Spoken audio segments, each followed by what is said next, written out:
Bonjour, je m'appelle Christophe Dufour, j'ai 35 ans. Je suis représentant en bureautique. Et ça fait 10 ans à peu près que je suis marié et j'ai toujours été éjaculateur précoce. En fait, il n'y a aucune raison de dire qu'un homme est éjaculateur précoce si on le met en comparaison avec l'anatomie et la physiologie des grands singes tels que le chimpanzé ou le gorille ou le babouin. Effectivement, nous avons sur le plan anatomique la même structure, les mêmes systèmes d'éjaculation. La grande différence est liée au fait que si chez les grands singes en vie sauvage, il y a la nécessité d'éjaculer rapidement par crainte du prédateur, ce qui n'est plus le cas aujourd'hui pour les hommes, puisque la plupart du temps, nous avons des rapports sexuels bien calfeutrés dans nos appartements ou dans nos maisons.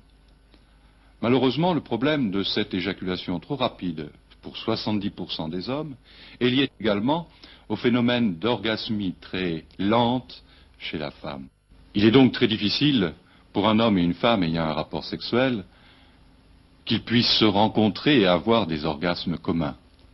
Le travail principal du sexologue est donc de ralentir et d'apprendre à l'homme à ralentir, à contrôler, à maîtriser ce phénomène d'éjaculation, et pour la femme, d'apprendre à accélérer son phénomène orgasmique.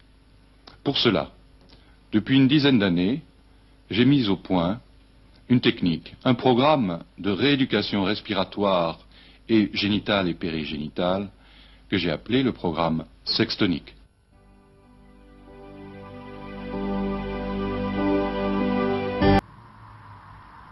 J'ai été vivement intéressé pour une bonne raison, sans être spécialiste bien sûr du yoga.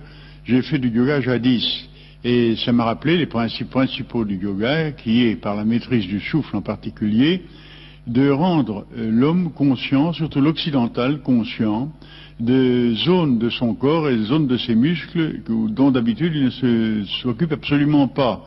Comme on l'a dit, chez l'occidental, tout se passe dans la tête. Et dans le cas de l'éjaculation précoce, on essaie de rendre la personne consciente de son périnée et de ses organes sexuels. Et on peut arriver, dit le docteur Jeunesse, je le crois volontiers, par ces moyens, à régler cet inconvénient majeur. C'est tout à fait possible, c'est une sorte de gymnastique dont on n'a pas idée en Occident et qui s'est développée depuis longtemps dans l'Inde. Nous nous inspirons ici quelque peu de la sagesse indienne et je trouve ça fort intéressant.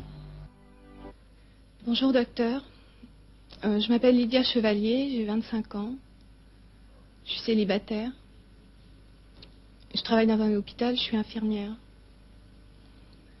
J'ai un problème qui me préoccupe beaucoup, c'est que je n'arrive pas à créer de couple stable à cause d'un manque de jouissance.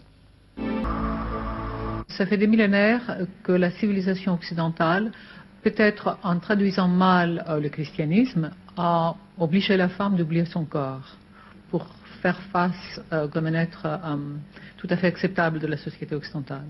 Et qu'actuellement, le changement culturel oblige la femme d'utiliser un corps, d'utiliser un instrument qu'elle connaît très mal. D'où le besoin d'avoir recours à des techniques d'autres civilisations qui utilisent le corps comme un instrument privilégié du bien-être. Monsieur Quentin et Madame Quentin Monique. Voilà, Bernard, je suis agent à la RATP. Et moi, secrétaire. Voilà, j'ai 32 ans et puis... 27 ans. Voilà. On s'est rencontrés il y a pas mal de temps et on s'est mariés surtout il y a 4 ans. Il n'a pas d'enfant. Voilà.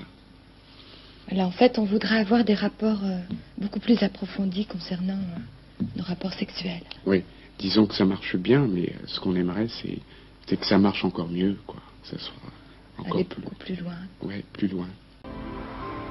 Alors je fais part que c'est vraiment superbe. Que c'est vrai que Pascal